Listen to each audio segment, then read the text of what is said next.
Okay, so let me know if you see my screen and you see the slides. We do. Okay, great.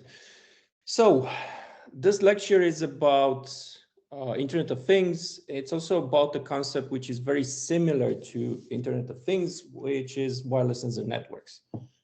What does a wireless sensor network mean? It's usually a network of nodes.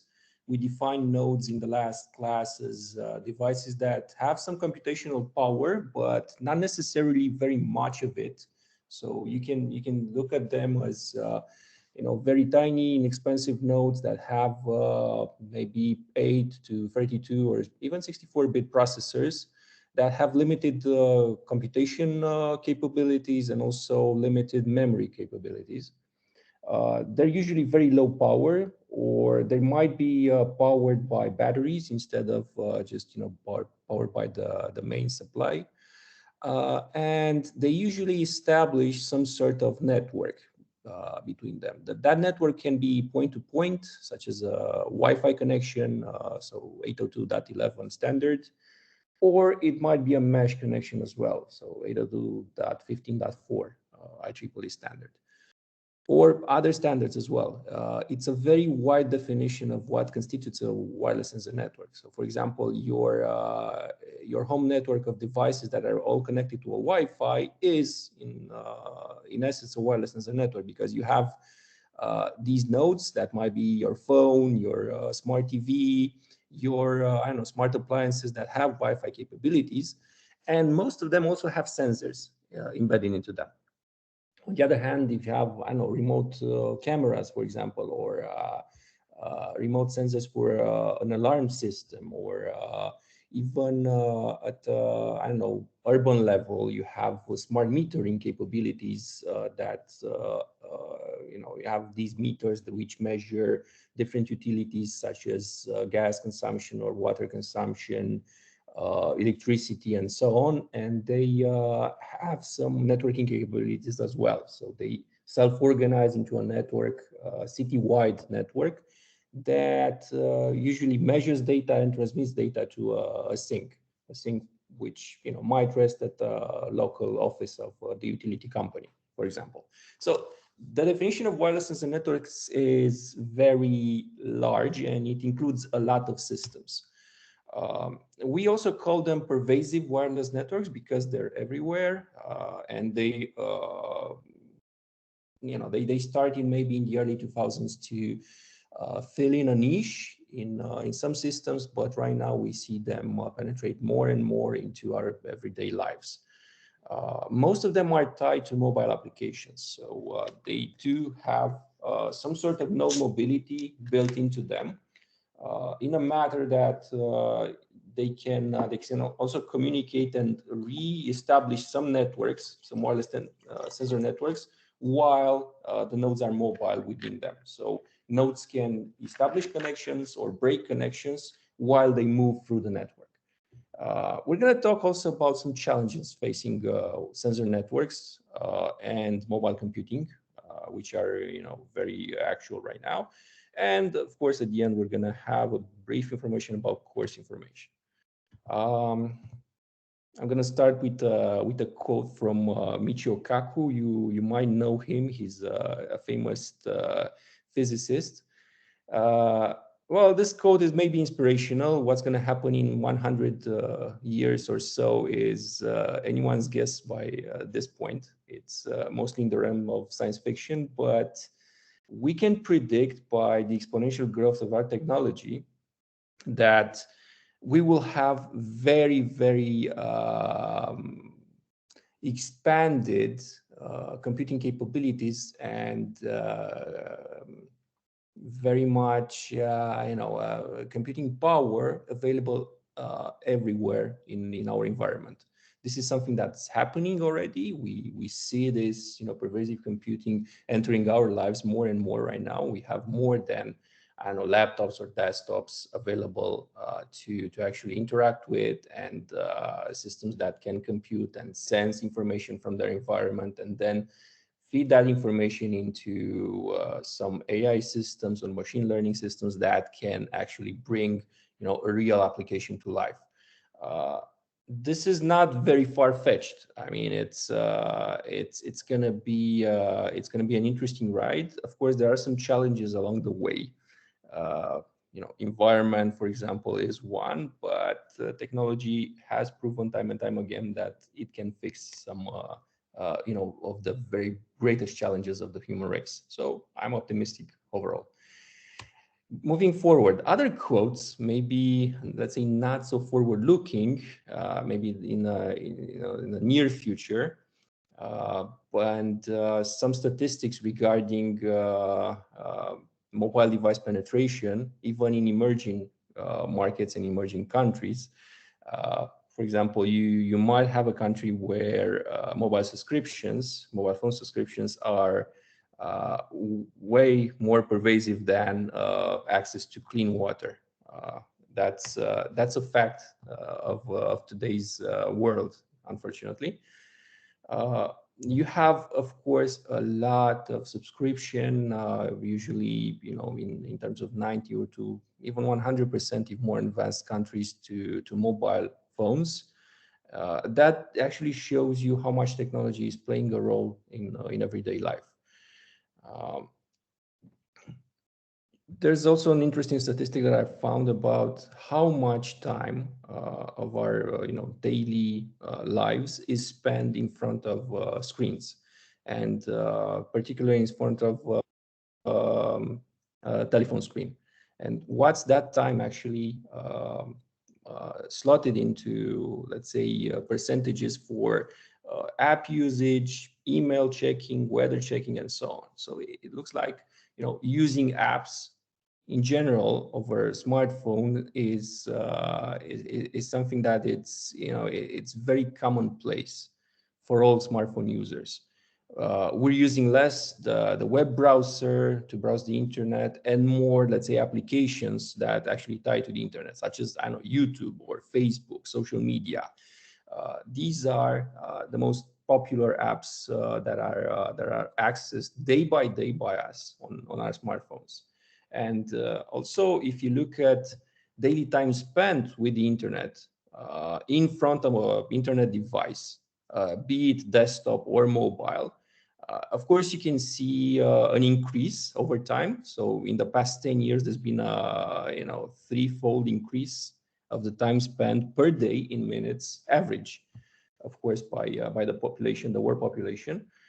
And you can see a very interesting trend as well. I mean, you can see that time spent in front of a desktop is decreasing actually over time, over these past 10 years. So less and less people are actually using desktops to actually connect to the internet, because at the same time, time spent in front of a mobile device, be it a smartphone or a tablet or something else, is actually increasing, and it's increasing at a very high rate.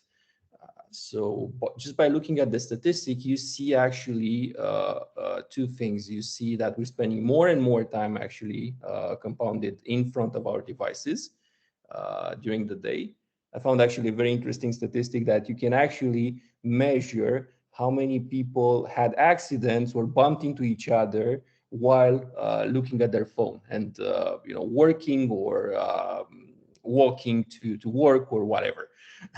So it's become such an addictive behavior that it leads to accidents in some points. So please don't use your phone and drive. um, you can also see that mobile devices have gained in the past 10 years a very strong foothold in our lives. So whereas 10 years ago, we used more our desktops and our laptops to connect to the internet and work or communicate with friends or watch entertainment and so on. Right now, the majority of people, the vast majority of people, are using mobile devices. So this trend is actually sustained by the very large number of mobile devices which exist in the market right now. And it's maybe a factor of 5 to 1 to desktops and laptops, as we know them. So there are way more, there are 5 times more maybe mobile devices right now per capita in the world than desktops and laptops aggregated. Another interesting statistic is, of course, accompanying the trend that we've seen in the last slide, which is how much the mobile traffic has grown in the past years. So we are looking at 2 predictions, actually, one from Cisco, the one in yellow, and one from Ericsson, the one in bluish, over the last 5 years of how much the aggregated mobile traffic has grown from 2015, and the figures are in exabytes. So it's very large figures because we're aggregating basically the whole planet communicating, and this is the whole bandwidth of the mobile devices over all the users of mobile devices in the world. So roughly 5 exabytes per month in 2015, and we're looking in 2020 at more than 30 exabytes per month. So it's again a 6 times increase over the past 5 years. And of course, the trend is only going up. So we're looking at on every increasing mobile bandwidth and an ever increasing connected bandwidth for our devices. Overall, mobile computing is literally changing our lives. So there's been a study done by Time magazine in I think 2012 or 2013. So roughly, again, 10 years ago, which was already seeing some interesting trends in how mobile computing is actually affecting our lives. And what they did was go through, let's say, a poll in some countries, US, Brazil, China, and so on. So usually the very developed or very populous countries, to see how their citizens would basically respond to some questions of how mobile technology has improved their lives, made their lives safer, made it easier to access information and maintain their health and their family's health, given the citizens a voice in their country. Again, the social aspects of it are very important, especially when you're looking at social networks and social media.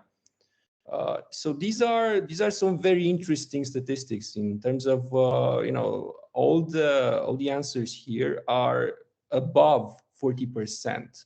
So there's a huge degree of interest from the public in mobile computing, and there's a huge degree of trust at the same time in mobile computing and in mobile devices from the public, and the apps and the technology that these actually supply to the general public.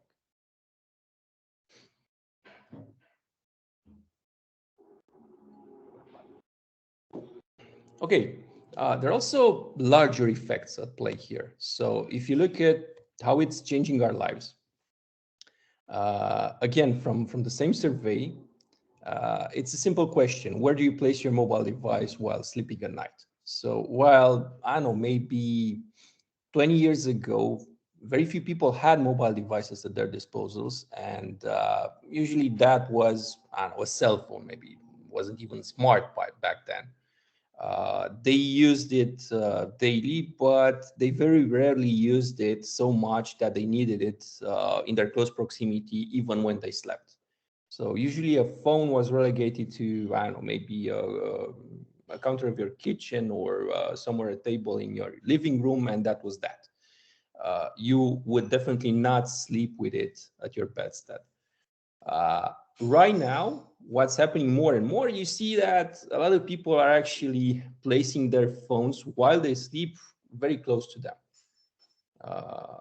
It's a trend, and it's a very interesting trend because it's global. I mean, it doesn't have to do anything with culture or anything else with, I don't know, with patterns of use, how you use it during the day. Most of the people are actually very, very much, addicted, I would say, to this new gadget, new device. So they take it with them everywhere. So this is basically literally changing our lives and literally changing the way our society works. Okay. Again, some interesting statistics about how would you use your mobile phone. Some of them are a bit funny. Some of them are very not funny, I would say, but I just had to include them because they really are relevant of how much impact has mobile computing in our day-to-day lives.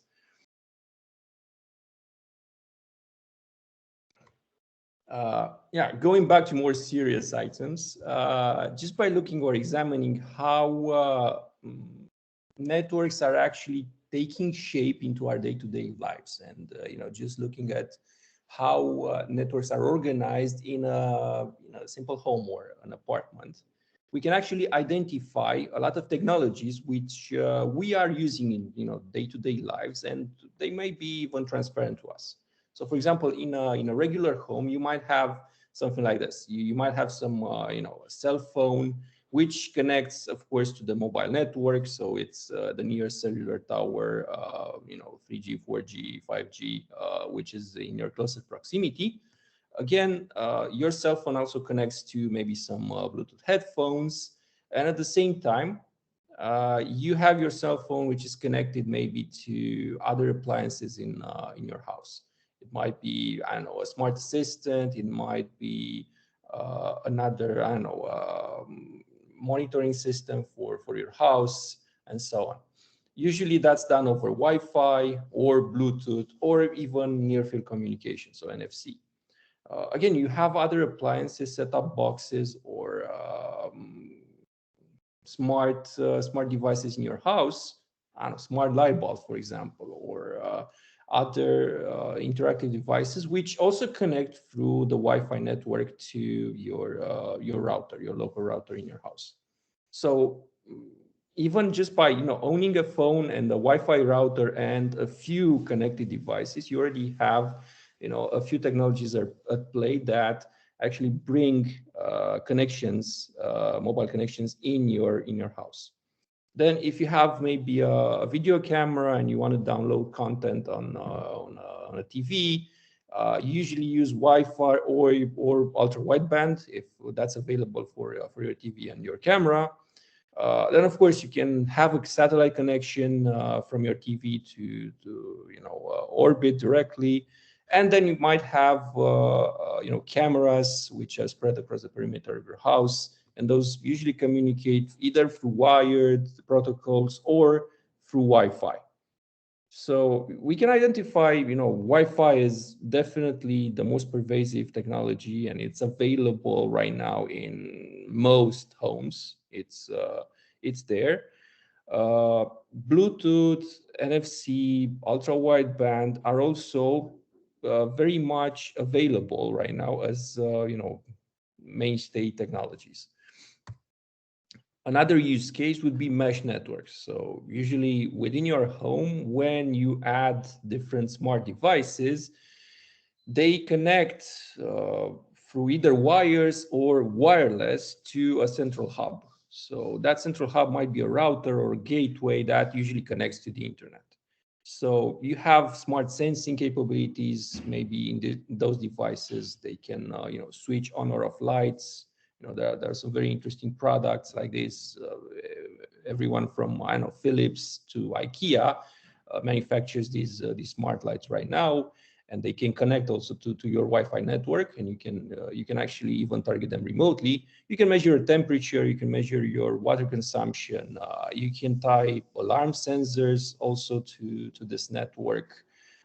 You can actually actuate things. So you can, for example, open the garage door, or you can set on or off, enable or disable the security measures in your home. So for example, you can actually arm the security system when you leave your home, and so on. So everything tends to be connected and tends to be connected through a unified protocol. Right now, that protocol of choice through mesh networks in your home is usually Wi-Fi, so 802.11 in its various incarnations. But there are other protocols as well, which might be at play here. Also at the city level, as I was saying in a previous slide, we're looking at what we call urban mesh networks. So we're looking at different devices which connect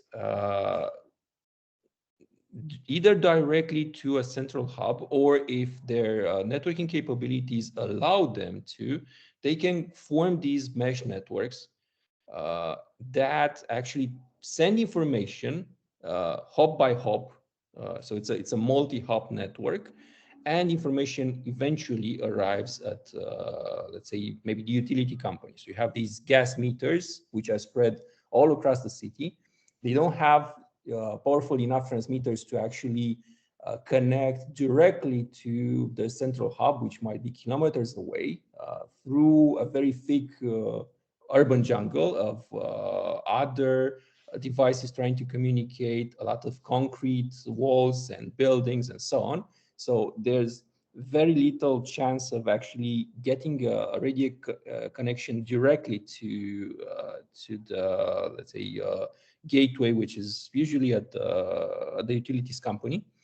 So what they do instead is actually communicate to their nearest neighbor. So there might be another gas meter, which is maybe meters or maybe hundreds of meters away in a different home installed, and they communicate that information, what they are metering, to that device, and that device is actually communicating to another device, and so on. Hop by hop, they actually send the information towards the central hub or the gateway.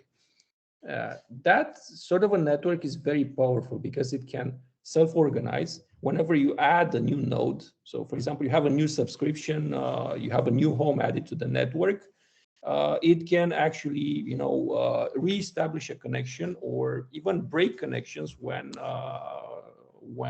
some devices are unavailable. For example, they lose power, but it's okay. I mean, you don't need to actually send information very often.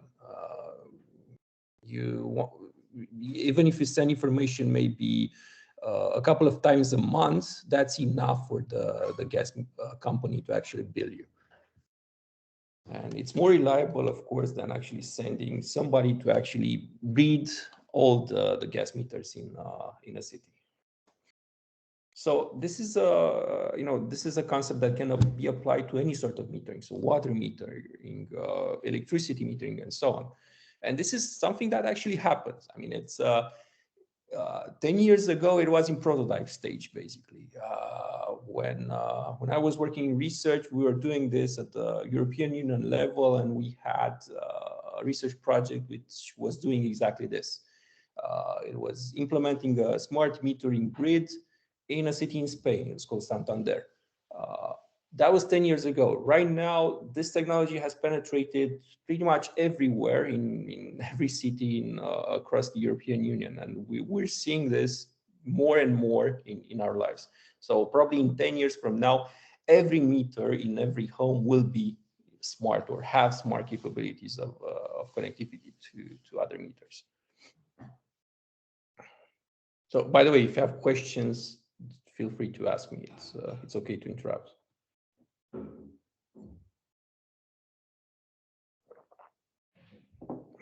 Okay, moving on.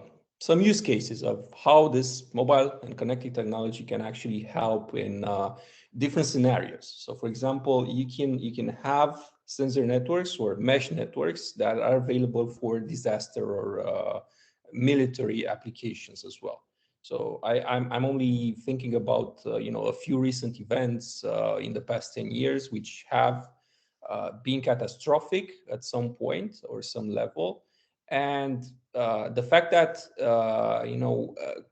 one of the things that rescuers did, and one of the things that was actually embedded in the quick response actions of rescuers that actually help save lives and actually help coordinate better the rescue activities, was the fact that they established in a calamity zone some sort of wireless communication grid, which would take the place of the non-existent or non-functioning infrastructure that was damaged by either earthquake or hurricane or so on.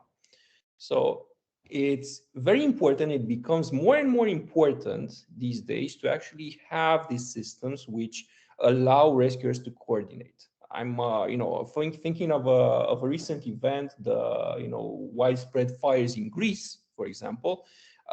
The fire departments and firemen that actually were deployed there had mobile devices at their disposal, and they relied on mobile devices to actually track fire as it spread and to signal actually where to intervene. So without those, they wouldn't have been so efficient in actually eradicating the fires in Greece. So that's only an example, and it proves the power of this connected technology. Another use case is probably something which is very transparent to our day-to-day use of a mobile phone, which is how seamlessly and how easy it is to actually hand off communication and connection of a mobile phone through different protocols. So, for example, in our day-to-day lives, we might be in different locations. So, for example, we might be outside, we might be inside of a home, in our car, while commuting through a passenger train or a trolley or whatever. And we always carry our mobile phone with us. It has multiple connectivity options. So you can either connect through wireless LAN, so Wi-Fi. You can even or connect through GSM, 3G, 4G, 5G, and so on. And depending on the strength of the signal, depending on the bandwidth available, depending on the distance from a gateway or a communication relay, the mobile phone seamlessly switches between different bandwidths, different connection parameters, and also switches between different technologies. So, for example, when you're at home and you have your Wi-Fi connected, when you arrive at home, the phone seamlessly switches from its LTE mobile connection to a Wi-Fi connection. And the same when you leave your home. So you switch back to LTE from Wi-Fi. And it does that without you knowing about it. And it has a very strong impact, powerful impact on the bandwidth of the device and also on the power consumed by the device. Of course, Wi-Fi is more energy efficient than communicating through LTE. Another interesting use case is, self-driving cars, which actually rely on this connected technology and rely on actually how they can detect different traffic signs, traffic lights, and so on. These are some pictures from a project which was actually done by Princeton roughly 10 years ago. There were no smart cars. There were no Teslas back then. And what they did actually was to implement a very, let's say, early system of detecting traffic signals. Something which right now is pretty much mainstream. I mean, you can actually do this very easily with some machine learning software and AI. You only need, let's say, a decently powered computer and a webcam to actually achieve this.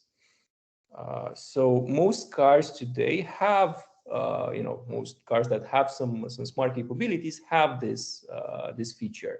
And this feature will probably become more and more pervasive as time goes by. So maybe in, I don't know, 20 years' time, it will be embedded in all cars on all roads. So they will be able to actually read traffic signs and warn you, or even brake suddenly if you're trying to cross on the red light.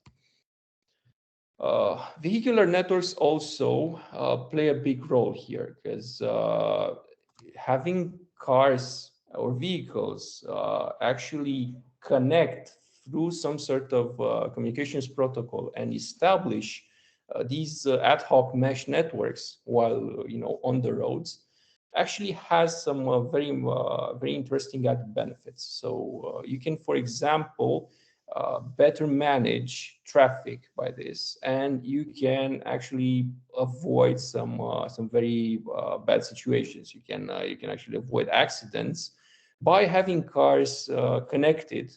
So imagine, for example, you have I don't know, intense traffic over a highway, and all cars are connected through some sort of a networking protocol, which allows them to share sensor information such as speed, such as distance from the next car, and so on. When they do that, you gain actually a lot more information regarding sudden events such as traffic jams or accidents, and you can actually apply an emergency brake to the car even before the driver can actually sense that something is wrong, and literally save lives. Or you can literally see over the corner through these kinds of networks. Usually they're called vehicular networks or VANETs, and it's type of a vehicle to vehicle communication, or V2V communication, or a vehicle to infrastructure communication. So when the vehicle is actually connected to some sort of mobile infrastructure which is available there. It might be through LTE, so through standard data networks, or through other protocols. And also you have this vehicle to handheld device communication, or V2D, which can pretty much or regularly happens actually in all modern cars. So for example, you can connect your smartphone to your car through Bluetooth or through an USB cable, and you can establish a network like this. So this is how it works, for example, for collision avoidance. You can have a wealth of information which would actually not be able to be sensed by only the car's sensor. So the car actually gets a lot more sensor data, a wealth of sensor data from other sensing devices which are in its close proximities, be it other cars or the local infrastructure. So you can avoid, I don't know, maybe stalled vehicles on the road, or you can actually see in your blind spots and avoid a collision. Uh, Another example, a very interesting example that was very promising back when it was launched, is Google Glass. It's a wearable device that can actually overimpose, let's say, kind of like a virtual reality or enhanced reality over your field of vision. It was very promising for the consumer sector. It didn't, unfortunately, catch on here, but it has very much grown right now to an enterprise edition device, which is used by companies to actually aid their workers in their duties. So, for example, it can be used by delivery companies to actually track easier parcels and register easier parcels and scan them. So you can scan an item, for example, just by looking at the barcode. You don't need a scanner actually to be handheld to actually do this. Another interesting use case of these networks is habitat monitoring. This is, let's say, one of the first applications of sensor networks. And I have some pictures here from one of the very first applications of a wireless sensor network to actually establish habitat monitoring. It's been done roughly, I think, 10 years ago on an island off the coast of Maine, so east coast of the United States. It's called Great Duck Island. It's uninhabited, and it's a bird sanctuary. So it's basically a place where seabirds come and they nest. And the scientists, they wanted to actually measure what's the success rate of birds hatching their offspring, and how it varies through seasons and through different years. The problem was that whenever a human visited and made kind of a census of the offspring every spring, it would lead to an increased mortality rate of the offspring. So just by intervening and counting basically your chicks, you were actually endangering their species.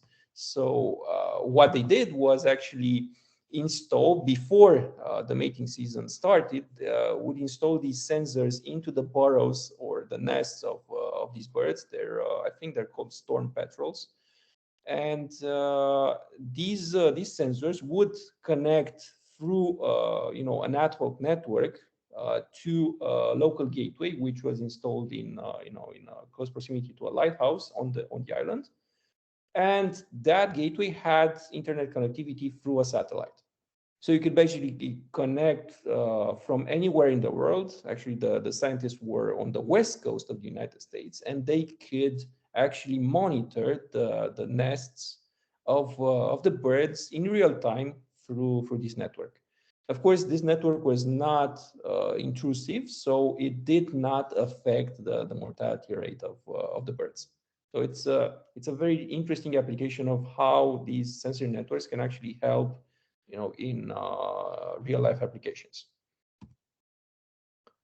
So in a nutshell, wireless and mobile computing is basically driven by both technology and vision. We've got mobile devices with different capabilities. We've got different platforms actually for mobile devices. And we have a global communication infrastructure which connects all of them. And needless to say, the field is moving and advancing very, very fast. We have a series of enabling infrastructures that actually allow us to deploy these technologies in day-to-day lives. So we've got deployment and development of wireless infrastructure.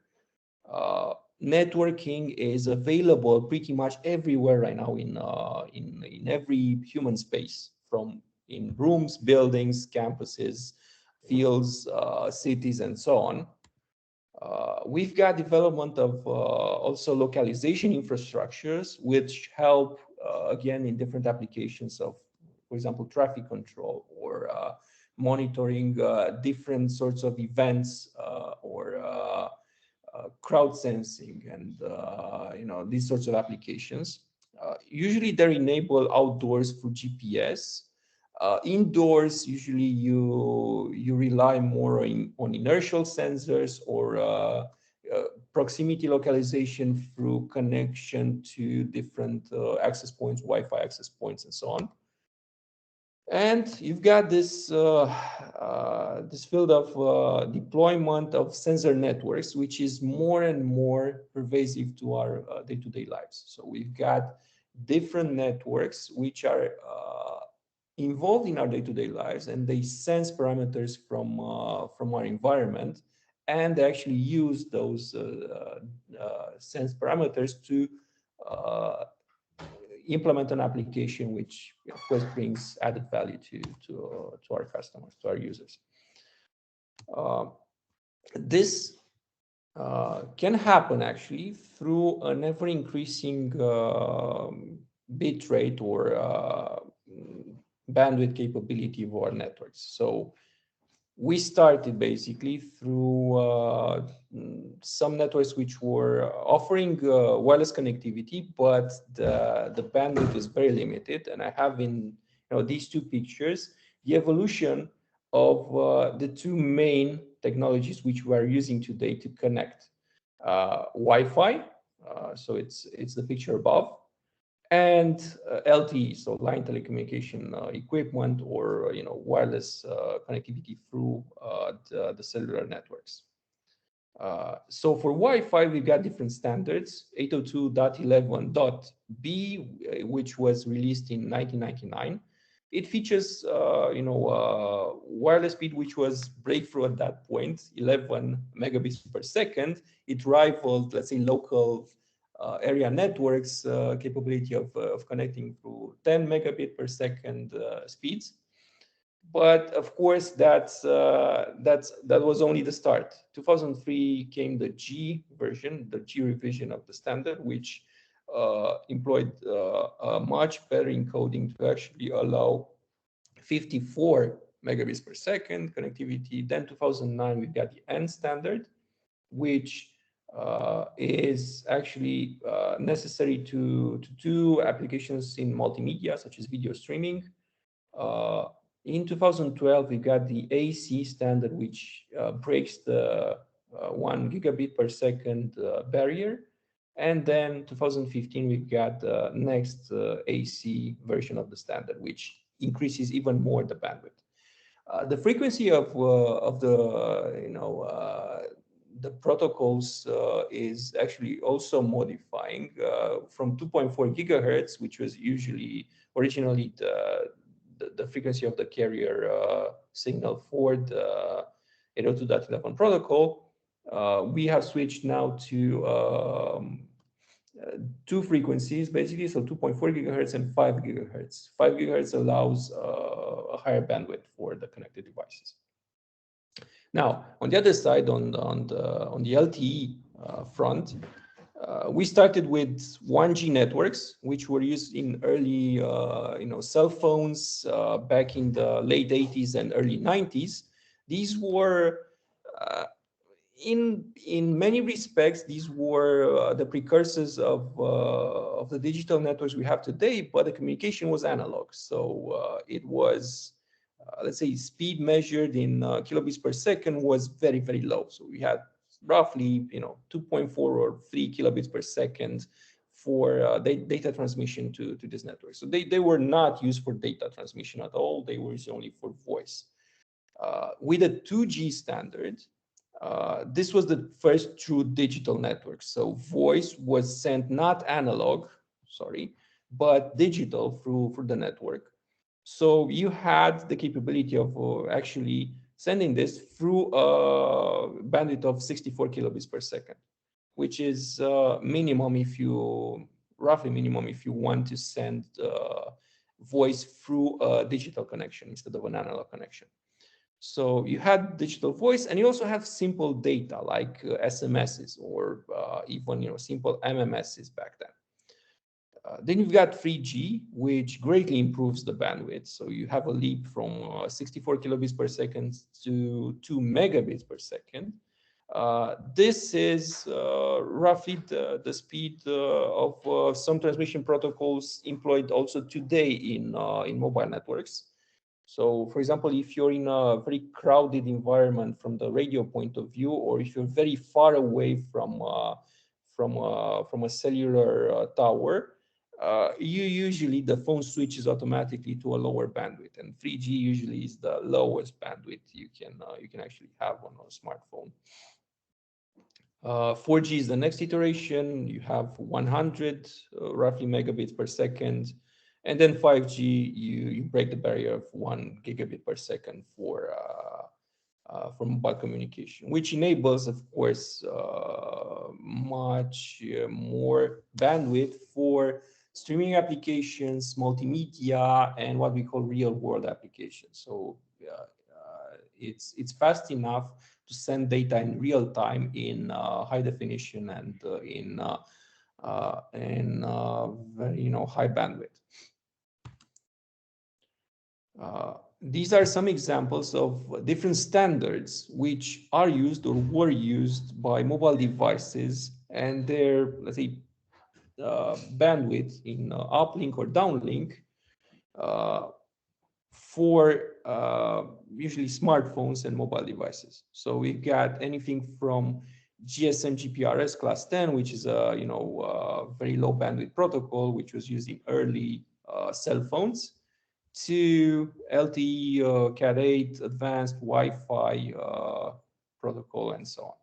So this is just for let's say exemplification purposes. You can see here how the bandwidth for uplink and for downlink actually evolved over the years, and different standards for it. Another interesting factor, because most of the mobile devices that are connected to either Wi-Fi or LTE have a battery as their main power source. You also are interested on how efficient you are when you communicate information through it. So you usually measure this through the power which is spent in communicating a certain amount of data. So usually measured by milliwatts per megabits per second. So how many milliwatts you actually need to upload either or download 1 megabit per second. So you see, these figures are in for the three main technologies which are used today in sending or receiving data through wireless. So, for example, there are some costs in Wi-Fi transmission and costs in 3G transmission as well. I haven't found the 4G costs or the 5G cost, but I can tell you that it's much it's much bigger, of course, than the 3G ones because of the higher bandwidth here. So usually, whenever you have a high bandwidth, you also have relative high energy costs as well.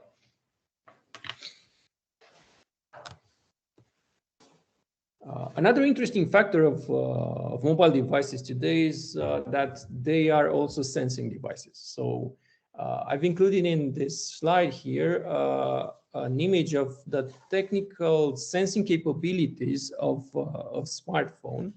And we're not talking about, a state-of-the-art flagship smartphone from, I don't know, Samsung or Apple or other big companies, but a regular smartphone, something which is available, let's say, at a very affordable price. So even a regular smartphone today has around 10 or more sensors, which actually are employed in implementing, very user-responsive applications. So you can have a proximity sensor, for example, embedded in the screen, which detects how close the phone is to the wearer. And whenever you receive a phone call, it turns off the screen, or it can be used in other applications as well to measure distance from the face of the user.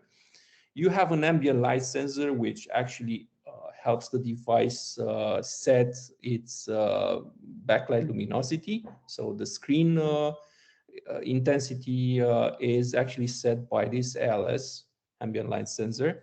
You actually can tweak it, to be higher or lower depending on how much ambient light you have hitting your screen. You have, of course, a front-facing camera on most smartphones, so that's a CMOS image sensor. You have a GPS sensor, which allows you to track your position when you're outdoors.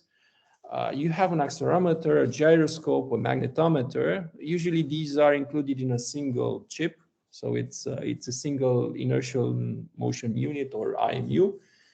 Very tiny in dimensions, something like 1 by 1 millimeters. And it can actually give you very reliable data of the phone's position in respect to local gravity. And you can actually do some very interesting applications where you do some dead reckoning positioning for your phone when you're indoors and GPS is not available, for example. You can also have a humidity sensor in your phone that's usually used internally to detect water ingress. So whenever you maybe dip your phone accidentally in water, or it's in a very humid environment, it can sense that and it can shut off.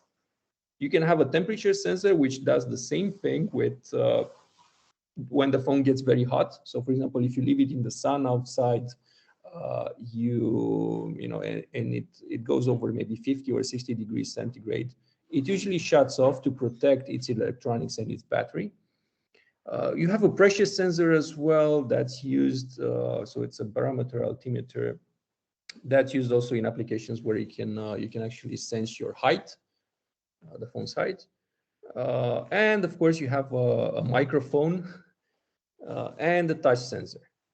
So these are, let's say, sensors which are used in most mobile applications. So they are low cost enough to be included even in the very low cost mobile phones that are actually being sold today. For a flagship phone, you usually have a plethora of other sensors which actually can improve the sensing experience and the sensing abilities of the smartphone. Why is this field challenging? So why are we teaching this at the university level? Why is this very interesting also in terms of the research being done in this field, and why is it a master's course? Well, because there are a few challenges regarding to the medium through which the devices connect, which is, a radio medium is usually unreliable and unpredictable because you don't always rely on a very predictable wireless coverage from your devices. Radio links are usually not reliable. They can vary over distance and over time. So, for example, you have two interesting graphs here. That one is reception versus distance for different sensing nodes. So you have distance here on the x-axis, and you have reception rate or reception success rate in percentage. So you send basically packets over to a node which is situated, roughly from 5 meters, so very close to the device which is sending the data, to 50 meters, so 10 times further away.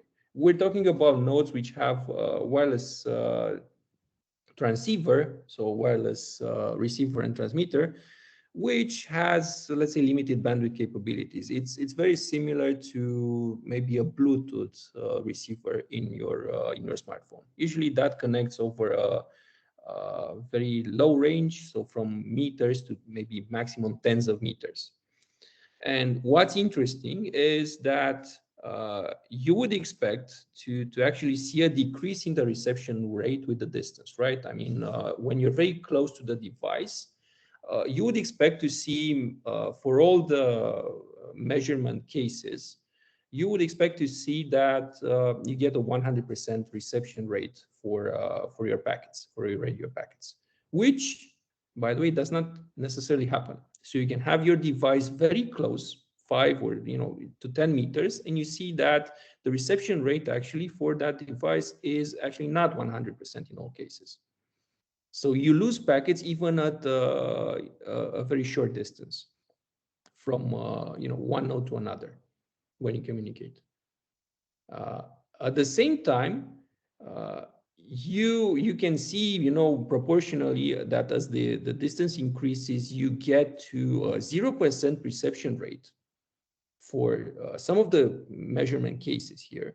And when you are to 50 meters, basically everything is 0%. So you're out of range, typically, for the connectivity. But at the same time, you see that even at 40 meters, in some instances, you have 100% reception rate. So all the packets get transmitted, even if you're at a very big distance away from your transmitter.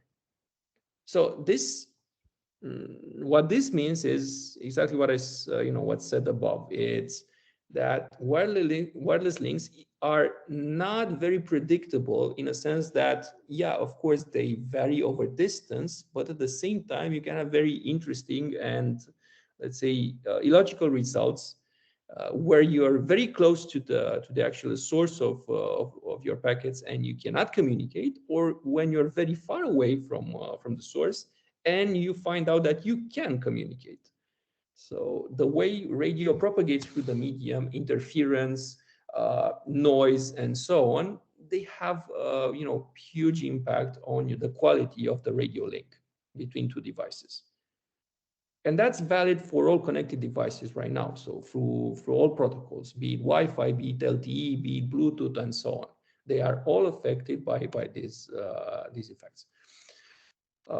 You can actually see in this graphic also a relationship through how many percentage of links are established in a network and the output power. The output power is measured here in dBm, so it's milliwatts, but it's milliwatts normalized to a certain metric, and it's logger in nature, so it's in decibels.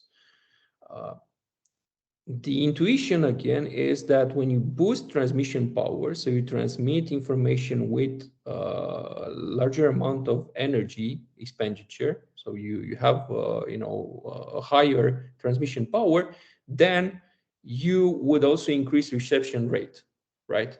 So if you have a powerful transmitter, that means the receiver will receive data more clearly, which happens actually in most of the cases. But actually you can also see that you have fairly good reception rates with uh, considerably less power, depending on the situation the nodes are in and they're communicating it.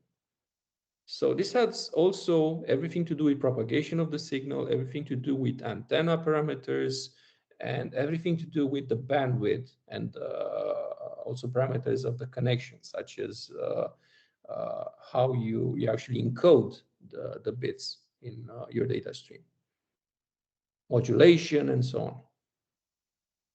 So that's one challenge. Another challenge is that you have an open wireless medium. So wireless medium is shared. It's shared between different devices. So very rarely you have a case in which you have a source and a receiver which communicate directly, and there's nothing in between them. Usually you have something which is called wireless interference, where you have different sources that can communicate to different or the same receiver.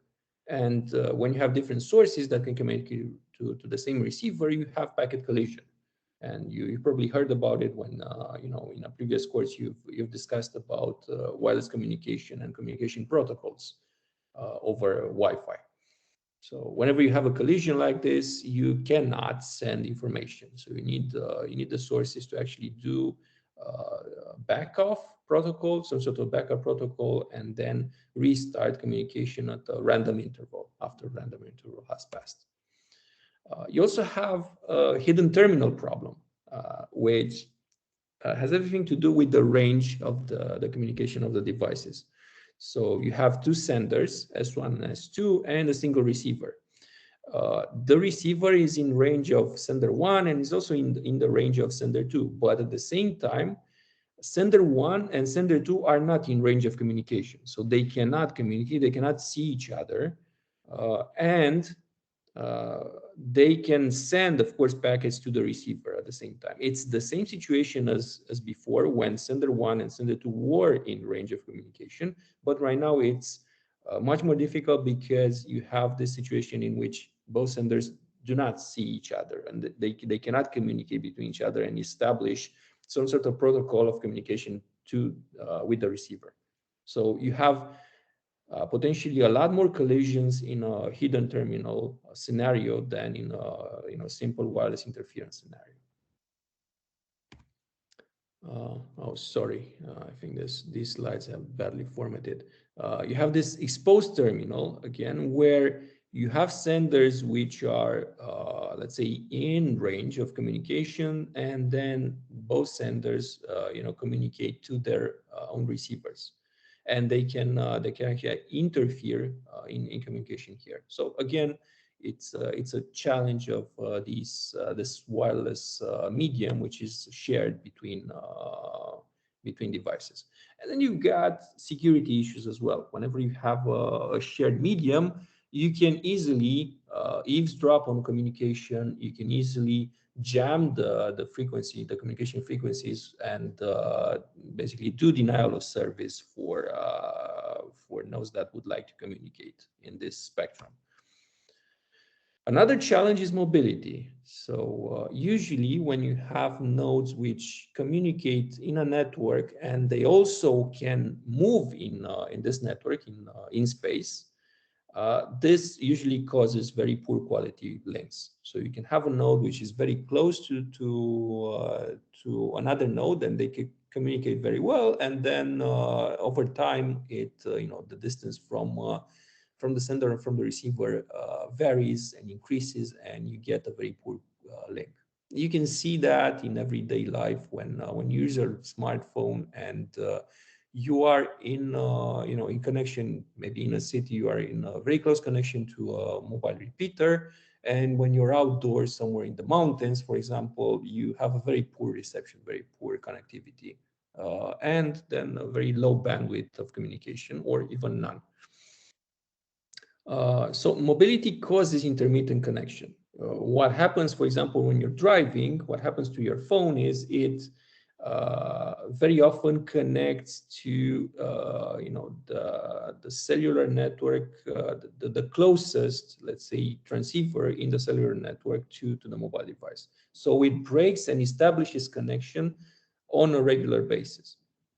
This is intermittent connection. This is something which, of course, can be minimized by a very high density of mobile connection points within a city, but at the same time, it means that at some points you will have intermittent connections. Again, when you change your location, it changes the context in which the device is. So, for example, when you're at home, you can connect to your Wi-Fi network, and again, that changes the connection type, and it brings an intermittent connection behavior to the system. Portability is another example. Whenever you have these sort of devices, usually they're powered by batteries. So as I said before, it's a case of being limited by the amounts of energy, the very limited amount of energy that is stored in a battery.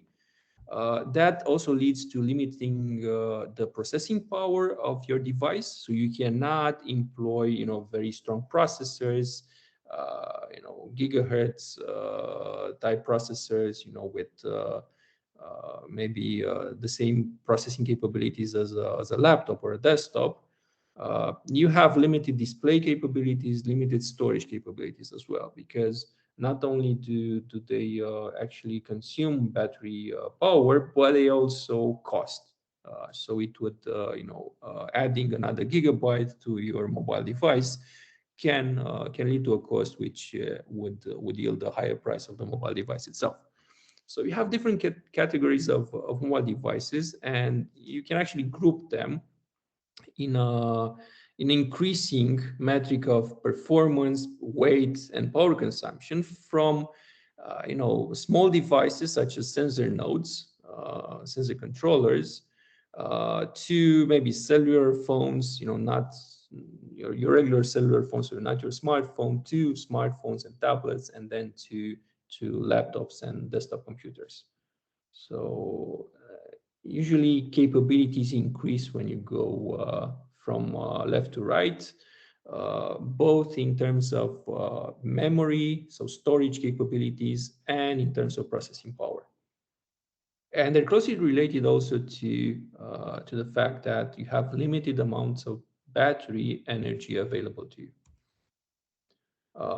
Also, changing regulation and multiple communication standards are unfortunately the norm here. So you can have different communication standards for your devices. So for example, in the United States, you have different frequencies and different communication standards for mobile devices than in the European Union, or in India, or in Africa, and so on. Usually each country adopts a certain standard, but there are variations through what is allowed and what the local open frequencies are for communication of the devices. And these might vary from country to country. And then when you would like to, develop a mobile phone, a device which is basically usable worldwide, you need to actually factor this into your design. So you need to have the mobile phone able to connect to different standards. These might imply, even different frequencies in different countries. So whenever you're in roaming, for example, the mobile phone can actually connect to the local network and adapt to the local standard of communication. So it's to be compliant, of course. You have an example here of only the standards from the 1980s to the early 2000s in cellular phones, in wireless LAN, and in satellite communication, which were employed worldwide. These, of course, are part of history right now, but it gives you an example, a very clear example of what we had to deal with, when in the early days of mobile computing. Right now, wireless communication standards are, let's say, globally standardized. So most countries adhere to them, but there are local variations as well. So these are the main, let's say, wireless communication standards. You can actually access them if you go to this Wikipedia link. Each of them, with its own protocols for communication, from 0G networks to 5G networks right now, which is the state of the art in mobile communication. So as you can see, there is not one protocol. There are many protocols which work together actually to offer wireless connectivity in a LTE enabled device. Of course, there are multiple protocols also for other technologies such as Wi-Fi, such as Bluetooth, and so on. Okay, that pretty much covers what I had to say on the technical side of the presentation today. I'd like to spend maybe the next minutes to talk about what we will cover in this lecture and what actually course materials you would need to read and go through, and maybe some organizational aspects of the lectures and the lab tutorials. So as class goes, the idea is to present you the fundamentals and the applications of wireless networking and mobile computing, because they closely relate to and they are tied to this Internet of Things paradigm, which is pervasive right now. We'd like to keep these examples very close to, let's say, everyday life and very hands-on. As much as we can through this online setting. And of course, I welcome a discussion of challenges, opportunities, and ideas in this area. So I'd like very much for this course to be a dialogue instead of a monologue. I really do not like to have a monologue whenever I present my course. So again, I highly encourage conversation between you and me. So if you have questions, if you have anything that maybe spikes your interest, please unmute your microphone, ask me, interrupt me at any time. It's totally okay.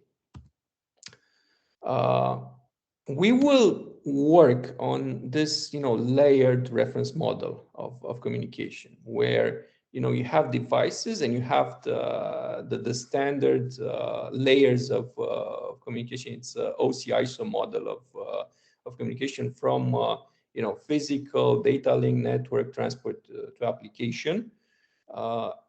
And we have the connections in between the devices. So we will talk about different radio protocols. We will talk about different again the mediums that the information goes through. And to the end of the course, we will also talk about different operating systems which are used in IoT devices, and also different standards of communication. So the course topics, basically, if you'd like to maybe assign them some categories, we'll talk about applications and OSs in general, so operating systems for these types of devices, and we'll see what the, let's say, specifics for an operating system which is tailor-made for an IoT device are. We're going to talk about communications, so communications protocols and different problems that can be addressed by them, and different applications of these communication protocols in everyday IoT devices. We'll also talk about sensing, and sensing will be kind of the, let's say, application for, so we'll actually yield the data which is needed for the application. We will talk less, or depending on how much time we have, we will not cover at all the security aspects of it. That's basically it. You have, as class materials, of course, the slides for the lecture. You will also have the recordings of the lecture. I usually record every session. I will also offer you other resources, be it papers, which I would ask you to read, or a few reference books, which of course are very helpful in actually better understanding the notions that I'm presenting at the lecture. So I've got, let's say, two fundamental books or reference books for one is wireless communication in general, and the other one is for 802.11 wireless networks in particular. These are, of course, it can be bought through Amazon or through other book suppliers, or they're also available online, so you can buy them online. But the book, if there is, a book which is, a reference book for the whole field, is this one. So it's called Protocols and Architectures for Wireless Sensor Networks. It's a very comprehensive book. It's a compendium, actually, of all protocols and architectures which have been and are employed right now in wireless sensor networks, in IoT devices in general. So again, it's available online. You can actually find it. You can download it in ebook form, PDF, or you can actually buy it. I highly encourage you to buy it. It's maybe one of those books that need to be in your local library, your home library, actually. So that's it. As I told you last week, I highly encourage that you go through a class project. So we have this time allocated to actually do a lab assignment or a class project. The idea is to obtain hands-on experience. So I've suggested you some boards for development. We will use them as, let's say, support for the lab tutorials and assignment. And in the next lab assignment, we will talk about how we can, configure the board and, basically use it. You can use that as a support for your project. I highly encourage your ideas on, what project to develop, and maybe by the end of, let's say, the first month of the semester, you will have roughly a general idea of what you can actually achieve here, and what you can actually build with the reference board that I recommended you. Generally, I highly encourage you to think about something like an application or a new protocol, or developing over an operating system for an embedded device, and creating some sort of interesting application of an embedded device, of an IoT device. Of course, we can provide help in obtaining mobile devices if you don't have them. We can provide help in obtaining different sensor nodes and different sensors. It's a master's course. We don't have a lot of students, and I think we can, through what we have at our disposal, we can actually supply you and lend you some computing equipment that will help you in achieving your class project. Now, grading wise, it's a very simple split. You have an exam, which is 50% of your grade. You have a project, which is also 50% of your grade, and then you have class and lab participation. I give you an extra 10% just for this. To me, it's, I guess, more important of what you learn and what you realize here than the actual grades. So I will not be looking actually to more to your grades than to actually what you understand here. And I will grade you depending on what your level of understanding and involvement is in this class. Now, questions, anyone?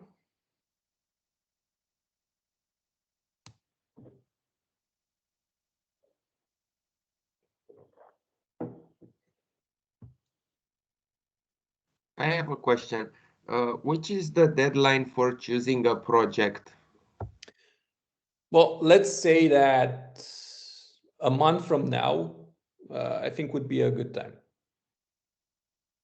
So you have enough time to actually understand what you're dealing with, and you can actually look for and look for inspiration in different other projects. And I think 1 month from now is enough time for you to actually think about the project. But that's the deadline. You can actually think about it earlier if you already have some ideas. I'm happy to discuss about them at the lab tutorial time. Okay, thank you.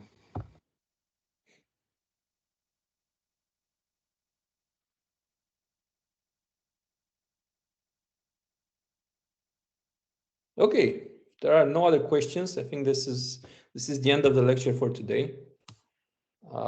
Thanks a lot for joining, and let's reconvene for the lab tutorial